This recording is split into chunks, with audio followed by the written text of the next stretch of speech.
Hi, I'm Robert Borton, CEO of Classical Conversations, the world's largest classical Christian homeschooling community. I'm launching a new podcast, Refining Rhetoric.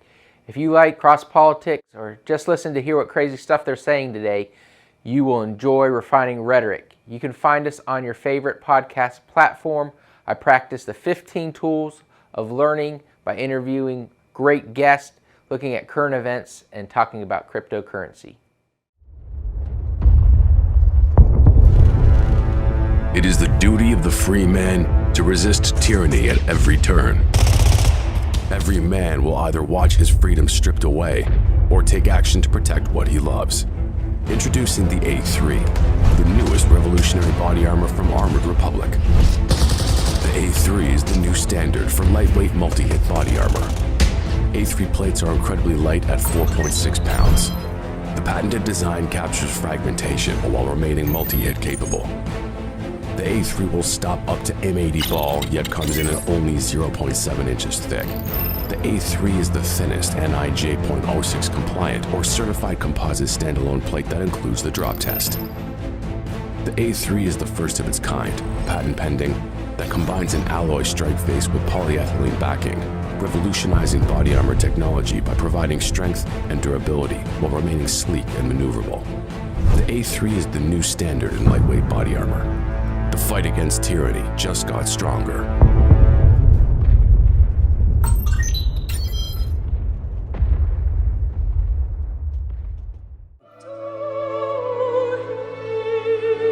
What's she saying? He shall feed his flock. That's the song.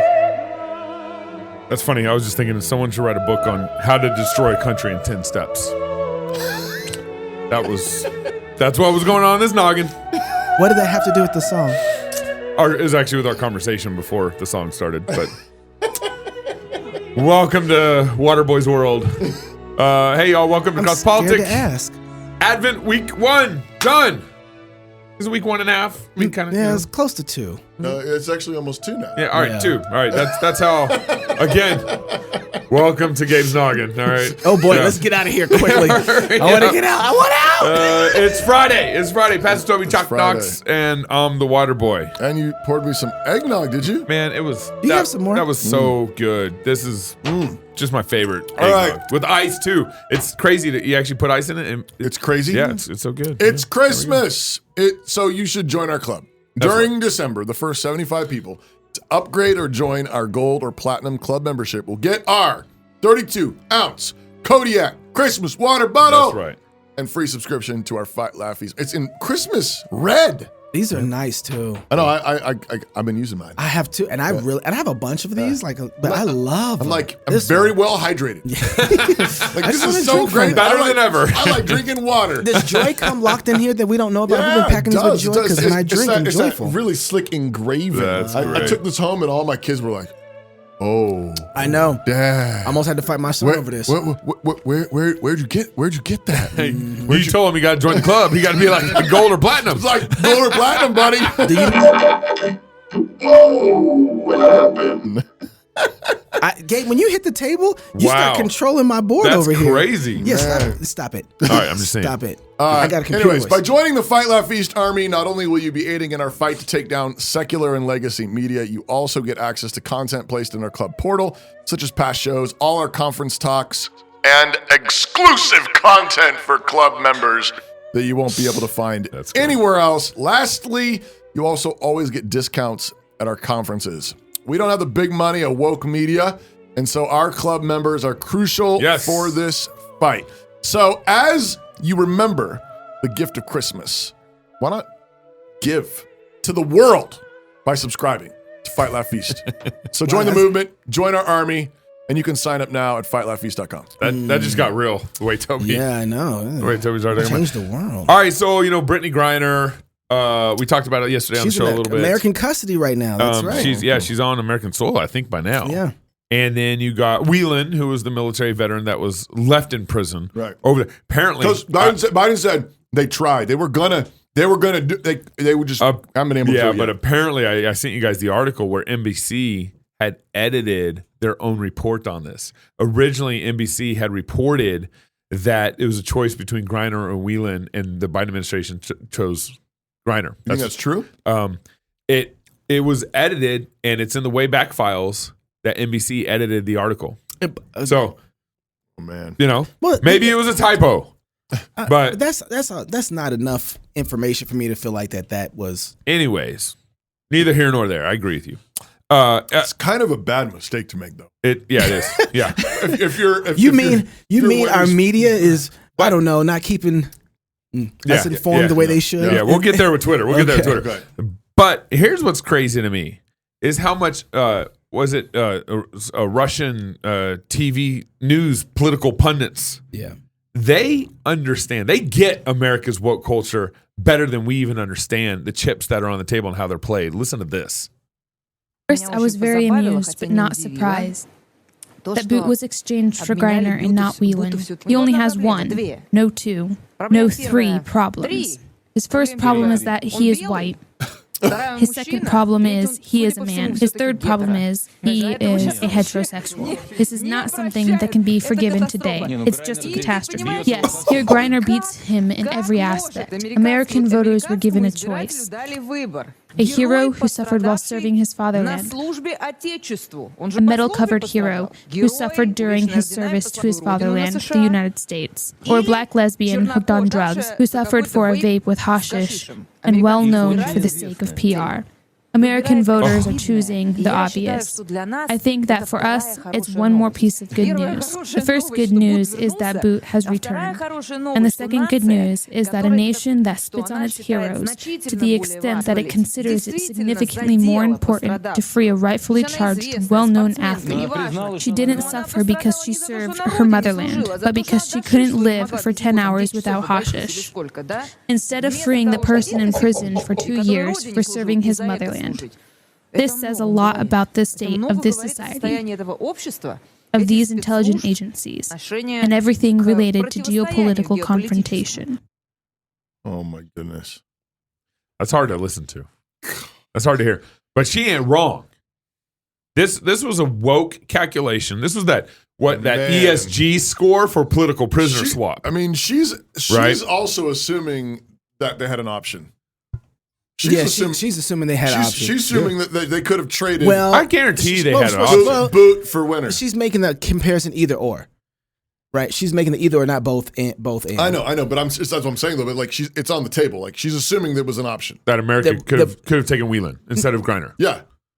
That's what Toby's saying. Yeah, I mean that's what she's assuming. I'm not saying she's right, but she's saying at least she's agreeing with the optics. Yeah. And since it is like a Kremlin-controlled news network, she probably knows better than most people. You got to remember, their news, the inside scoop. Their news over there is controlled by it's Putin run. It's Putin run. So I would just like our news.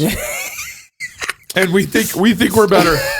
Yeah, but we're capitalistic. Hey, everybody news. But Tucker Carlson. NBC's like they decided to pick, never mind. There is something though that I think is important here.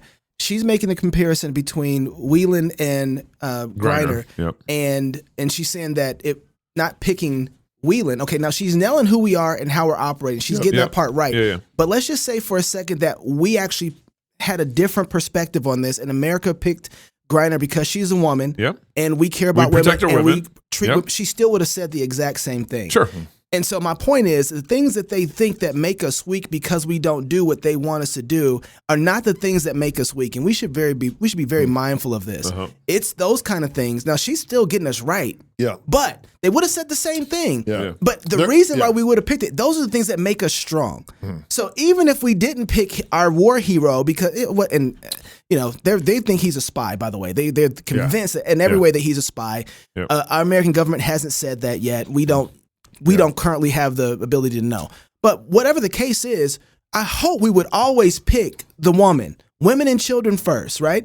And we shouldn't be disappointed about that. We should look at that and say, because we know what people are worth and the value of a woman, we are going to always prize them, and we will always suffer for our women. Amen. And so that they think, though, that I agree with that, and that's a really good point to point out, and the fact that they would accuse us of the same thing anyway. Anyway, the only thing I would just throw out there, though, is I don't know the whole situation. It seems like they're being petty, using her as a pawn. That's what it seems like in this They're situation. absolutely doing that. The only one exception I would throw out there is at the same time, if there is a woman who's committing crimes and getting taken in, there is a difference between a criminal and a war hero who's being taken on because he's been faithful to his country. Yeah.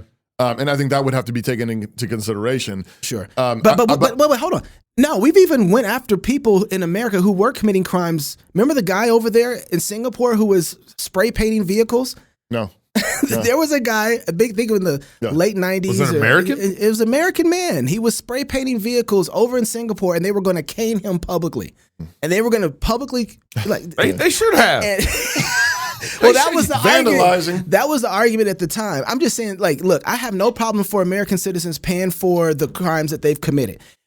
But when you're at a nation that is so unjust, what they're talking about doing here, this wasn't about Brittany Griner or her having a certain amount of hash. This is a play to them run on the social justice issue on us. Right. So there wasn't really, a crime here. 0.7% of what was in 0.7% is what was in her vape. It was she actually THC in her vape. It wasn't even like it wasn't like full marijuana. Exactly. So what they did was atrocious in any kind of sense of the way, right? To try to give, and then she forgot about it. I've come to find out she actually had legal reason to have it, but she didn't have it approved.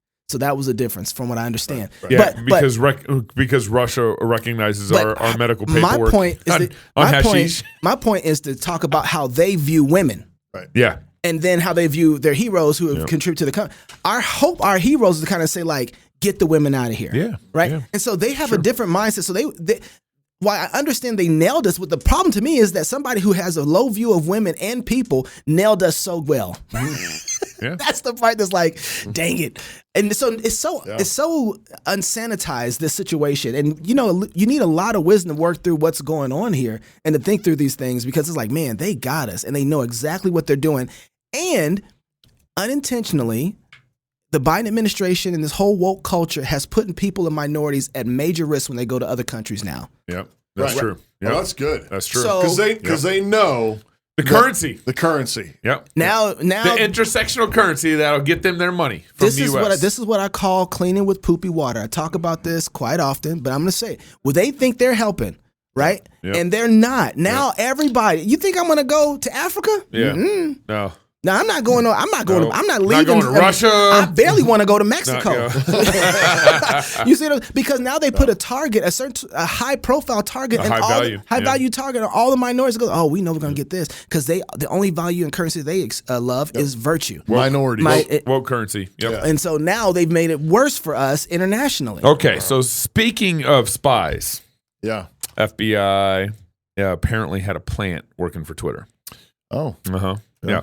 And why? They would have given them everything they wanted anyway. I know. Didn't have to go that far. You just gotta, build assurance there, So this last week on Wednesday? It was on Wednesday or Thursday.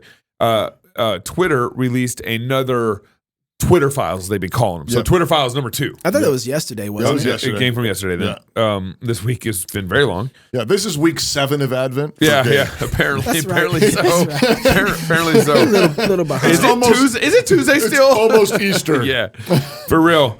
And so this time Barry Wise got to sort through the second section of the Twitter files, and she actually also started the freepress.com website. Okay. Walter Kern's writing for it. A number of people that we know are writing for it. I follow them on Twitter. Yeah, I followed them on Twitter, and they're obviously responding to the AP, American Press, the AP. Okay. And it's FP, Free Press. Mm-hmm. Yeah, so here's what's been interesting about the whole Elon Musk thing for me before you go on any further game is, watching Elon Musk buy Twitter and then start digging inside of these Twitter's files in this back room wherever they got all this stuff hidden. Then find an FBI agent in there going through all the stuff. Fired the agent ex FBI agent who was working at Twitter. We don't know what the relationship currently was between him and the FBI yet. That's still to be worked out. But no, let's say what it was. Let's just say it. But what's been interesting though is watch how he's come to try and restore this. And I don't think it's how he's doing it is as important as what he's doing. Yeah. I think what he is trying to do is establish a new or restore the fourth estate, the media and the press. And what he's doing is using Twitter as the process to do it. Yep. We know that all of our platforms of news have failed us, from the conservative to the liberal. They're all biased in every way. Now, I'm not saying nobody has any bias, but they're particularly biased that they don't help us sort through information well. Right. And so he's taken Twitter, in particular journalists that were kicked off of Twitter, and he's taken this information. He's not just posted it himself.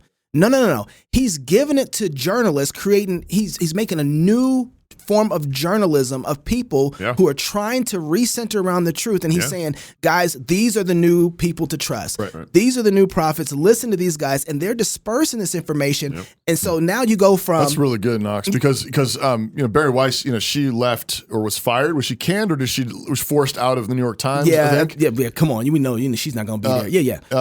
But it was, so she in particular is a high profile person who is actually, I'm kind of on the left side of the spectrum. Yes, she is. It's kind of got red-pilled a little bit. But wasn't as extreme, and was willing to actually say some truth, some unpopular truths out there, and was canned, driven out, canceled, basically. That's really good. And so he's bringing those people in to say, this is the new press. This is the new free speech. This is the new place now. And so they're going to other journalists and saying, listen, you can have the information. It's free for you. Just drop it on the platform. Right. So we're not just getting, this is what happened in Twitter. We're reestablishing the fourth estate. Yeah. And it's amazing to watch Musk do this. And I don't know if everybody's paying attention to what's happening. They're so excited over the information. Guys, he's reestablishing the center. And to miss that is to say, okay, well then it's a little scary, because these are going to be the new people who are going to be, and you're like, we're the Christians in this. I wish we were. How do we get in control of some of this so we can write in some of these stories as well? But it's a really amazing to watch what he's doing. Yeah. Okay. So in 2021, I believe, Jack Dorsey, when he was CEO of Twitter, he went before Congress to testify, because Congress was kind of concerned about Twitter. What's going on? Are you guys shadow banning? Are you involved in politicizing elections? What's your algorithm doing to our cultural process? And here's what Jack Dorsey literally testified in front of Congress. Are you censoring people? No. Twitter shadow banning prominent Republicans is bad. Is that true? No. Wait, but he was... Okay. And he went on to answer more notes to more things. Yeah. Here. Shadow banning? No. But apparently... Manipulating algorithms? No. Doing anything? You put your finger on the scale? I was trying to defend him earlier, but he knew that they were at least... censoring people. No matter whatever you call it, you knew you were censoring people. That's what you have to do in order to have you're controlling your space. No. That was disingenuous, I think. So, absolutely. So Barry Wise, in the second Twitter file, Kraken drop, she said in the first week, she said, and the investigation reveals that teams of Twitter employees build blacklists, prevent disfavored tweets from trending, and actively limited the visibility of entire accounts or even trending topics, all in secret without informing users. I'm almost 100% sure I'm on this list. I know Charlie Kirk. Later, find out Charlie Kirk was on this list. Okay. What? You're not that important. I know. I'm not saying I'm important, but I'm just saying I'm like the little guy on the list. No, all right. No, all I know right. you want to make the list. Maybe next year. And then Twitter once had a mission. She says, to give everyone the power to create and share ideas and so forth. And then she says, take for example. So she starts getting into examples. Yeah. Our boy, Dr. Jay Bhattacharya, who argued that COVID lockdowns would harm children. Twitter secretly placed him on a trends blacklist, which prevented his tweets from twinning. That's incredible. That's how they say it on Twitter. That's awesome. Amazing. Twinning. Yeah, that's real. And then she has a picture apparently of inside. If you log in as a Twitter employee, or you can see the back profile. You can see the back profile of Dr. Jay Bhattacharya, and it says that he has a recent abuse strike. He's on the trends blacklist. He doesn't have any strike counts yet, but they have the strike count feature up already on him. And then you can consider Dan Bongino. He was slapped with notification spikes. So his notifications won't spike. Search blacklist. So you search for Dan Bongino on Twitter, you can't find him. Yeah. Twitter blue verified. Multiple accounts. Strike content. He was even labeled not sufficient for work. Yeah. NSFW. Not sufficient for work. Yeah. Same for Twitters of TikTok. Liberals of TikTok. Unbelievable. Libs of TikTok. Incredible. Charlie Kirk, not sufficient for work. And it was pointed out, a user pointed this out earlier or after this thread had dropped that, while Twitter was not doing anything about child pornography, they're banning Dr. Jay Bhattacharya. Right. They're banning, Right. they're shadow banning Dan Bongino. I'm not surprised by that, though. I'm not surprised by it either. But and Elon, and there's exchange actually between Elon Musk and Jack Dorsey about this. Okay. Yeah. And Elon said, responding to the child pornography problem, that Twitter didn't deal with it sufficiently. He said it's a crime, and they refuse to take action on child exploitation for years. Right. Jack Dorsey responds and says this is false. Elon responds and says no, it's not. When Ella Irwin, And then Jack came back and said, yes, it is. No, and then Elon was like, Elon gets and into then the he receipts punched him here on Twitter. When he said, Elon says, when Ella Irwin, who now runs Trust and Safety, those are mine, who now runs Trust and Safety, joined Twitter earlier this year. So this is 2022. She said almost no one was working on child safety.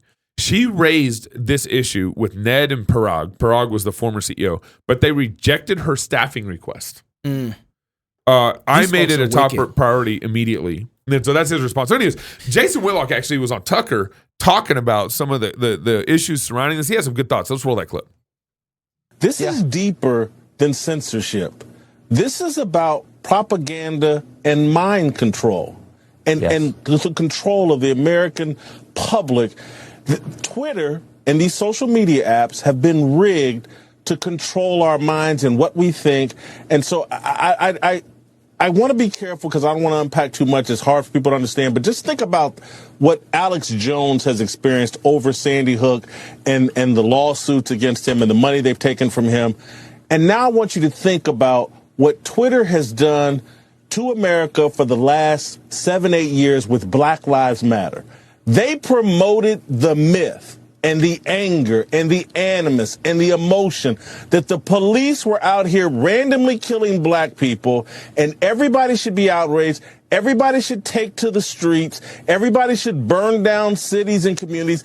People should kill police. So if you're the wife of David Dorn, you should be trying to sue whoever's responsible, Twitter, the Democratic Party, that used this propaganda machine to stir the emotions of the American people and create this myth that the police were out just randomly, indiscriminately killing black people. And what you should do is overthrow this government, go tear down buildings. If your business was destroyed during these riots, these 5-6 year spans, obviously it crescendoed in 2020, but if you lost a loved one, lost your business, you're owed a great debt. Wow. Boy. Wow. So he's not only talking about the suppression of some accounts, which is what we were just talking about. He's talking about the intentional promotion of other accounts. That's brainwashing and driving the whole consensus of the country, essentially. The rape of the American mind. Wow. He said there is a price for the rape of the American mind. And I don't, part of the only reason I don't expect that these things are informing me. I want to be a thinking person, so I want to sit above and look at it and examine it. But I don't know if everybody is like that. I think there are people who are like, who just take whatever it's giving and think this is the way the world is operating. And so that's, first of all, there's a weak people that allow Twitter to control them. So, and we have it. That's what it is. So, for what it's worth, that's really good. There's another Twitter dump coming right now. It just dropped as we're recording 42 minutes ago. It started Matt Taibbi, or whatever you say his last name. Yeah. He's the other journalist. Yeah. He's doing a whole thread right now on the removal of Donald Trump from Twitter. Oh, my goodness. And this is entitled Part 1, October 2020 to January 6th. I just saw it. It came up on my feed. He's now at post, I don't know. 17 or something. 17, something like that right now.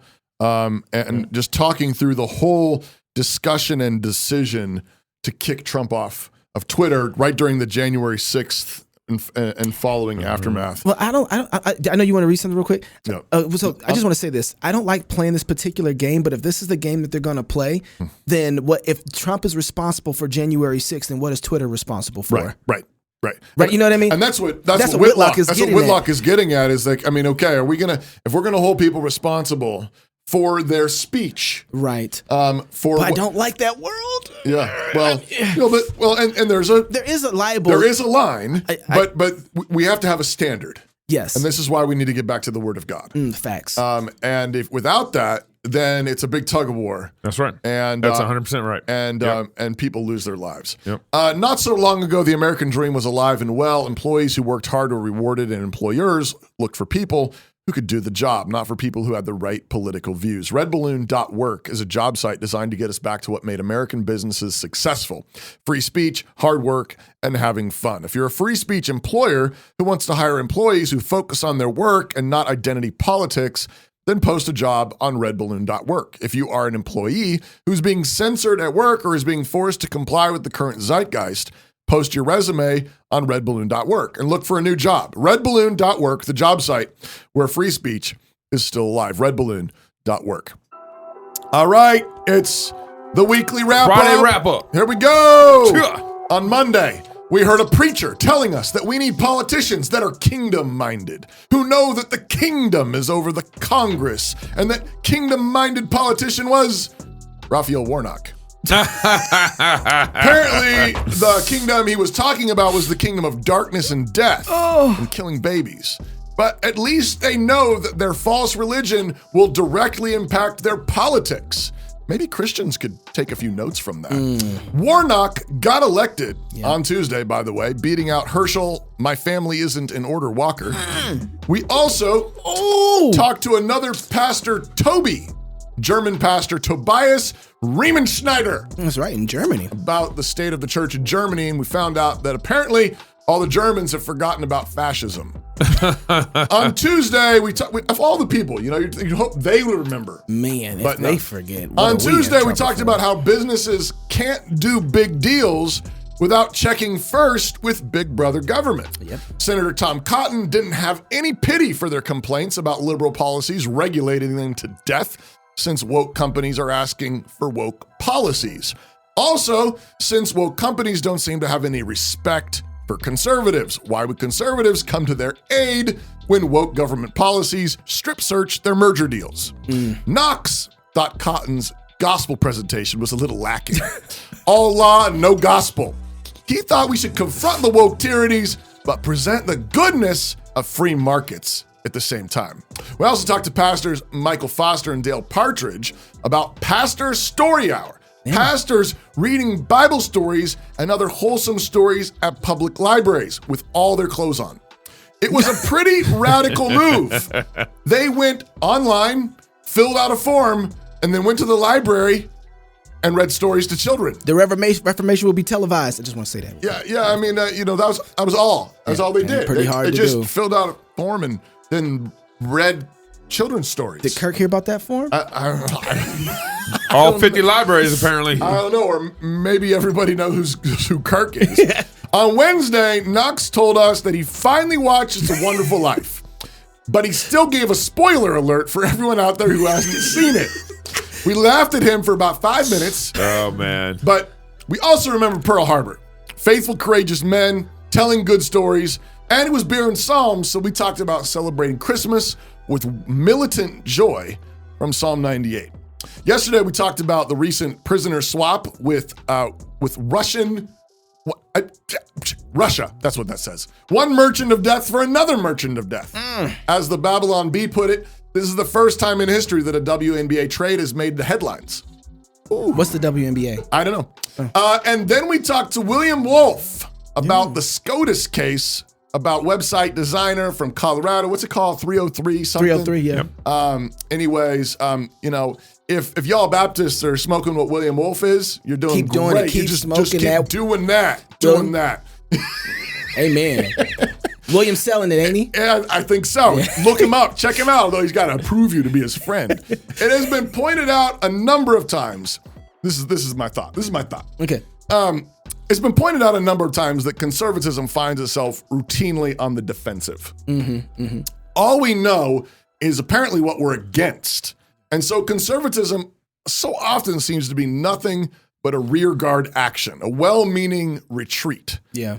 But a faithful culture war, one that succeeds, one that takes back and actually occupies the ground of a society, will be one that is driven by a host of rightly ordered loves. We need to fight for what we love, Amen. Not fight simply because we hate. That's right. Chesterton once said, the true soldier fights not because he hates what is in front of him, but because he loves what is behind him. And that love behind him is of particular places, friendships, families, streets, and smells even. All the good things, all the good things that make life wonderful. And that quote comes from Christ's life. Yeah. Christ's Smells life. like Jesus Christ's life. You know, he lived for us. He died for us. He loved what was behind him. He knew the joy that was set before him. He knew the pain of the cross that was before him. He was doing it you better preach for the then. family Go behind ahead, him. Yeah, you gonna preach it? I just used that quote in my talk in Canada. Oh, nice. praise God. But I just think, we need, like, you were talking about It's a Wonderful Life. Yeah. There's a theme there. And again, I think there's sometimes all we know is like, we're against that. Yep, that's right. And then, but it's like Pastor Foster said, go home, you want to change the world? Read your kids a good story tonight. That's right. That's right. What do you love? Frequently, what the liberals are fighting for, they have something they love. Yeah. What they love is wicked and evil. Yeah. And frequently conservatives are merely defensive and trying to get them to stop teaching CRT or stop teaching gross stuff in the schools and stop twerking in the story hours. Like, no, yeah, we need to stop them. But the best defense is actually a good offense. So what do you love? And now stand up for that, build that, defend that. That's the kind of fighting that God's going to bless. Especially during the time of Christmas. Amen. Hey. If you're single, get married. If you're married, have you some kids. And if you have kids, go baptize them. Until Monday, love God with all your heart, soul, mind, and strength. Love your neighbor as yourself. Go fight, laugh, and feast. This is Cross Politics. We got some great interviews next week lined up. Do we? Yeah, we do. Who?